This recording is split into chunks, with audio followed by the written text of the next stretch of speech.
গত ১৮ জুলাই সকালে বৈষম্যবিরোধী ছাত্র আন্দোলনে যোগ দেন ঝালকাঠির নলছিটির যুবক সেলিম তালুকদার। ঢাকার ব্র্যাক বিশ্ববিদ্যালয়ের সামনে পুলিশ শিক্ষার্থীদের সংঘর্ষ চলাকালে সেদিন তার মাথায়, বুকে, পিঠ ও ফুসফুসে গুলি লাগে।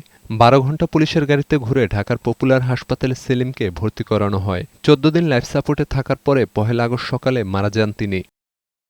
মরদেহ বাড়িতে আনতেও ভোগান্তি পোহাতে হয়েছে সেলিমের পরিবারকে। ময়নাতদন্ত হয়নি সেলিমের মৃতদেহের। পুলিশের কাছে মুচলেকা দিয়ে মরদেহ গ্রামের বাড়ি নলছিটিতে নেওয়া হয়। পরে ২রা আগস্ট জানাজা শেষে তাকে পারিবারিক কবরস্থানে সমাহিত করা হয়েছে। সেলিম তালুকদার বিজিএমএ বিশ্ববিদ্যালয় ফ্যাশন অ্যান্ড টেকনোলজি থেকে স্নাতক পাশ করেন। ভর্তির অপেক্ষায় ছিলেন মাস্টার্সে। পাশাপাশি তিনি নারায়ণগঞ্জ মাল্টিফ্যাবস লিমিটেড কোম্পানিতে ম্যানেজমেন্ট ট্রেনার পদে কর্মরত ছিলেন। একমাত্র উপার্জনক্ষম সন্তানকে হারিয়ে ভেঙে পড়েছেন বাবা-মা। ৩ মাসের অন্তঃসত্ত্বা স্ত্রী সুমি আক্তারও বাকরুদ্ধ। কি বিচার দাবি করব জানি না, কিন্তু আসলে আমার যে বুক খালি হয়ে গেছে, আমি যে ছেলে জীবন আর ফিরে পাবো না, আমার যার মা কয়ে ডাকবে না।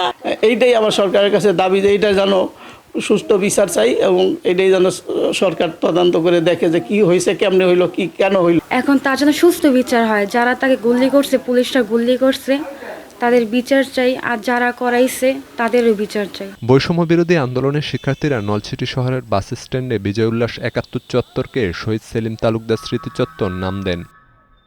ডেস্ক রিপোর্ট, বৈশাখী সংবাদ।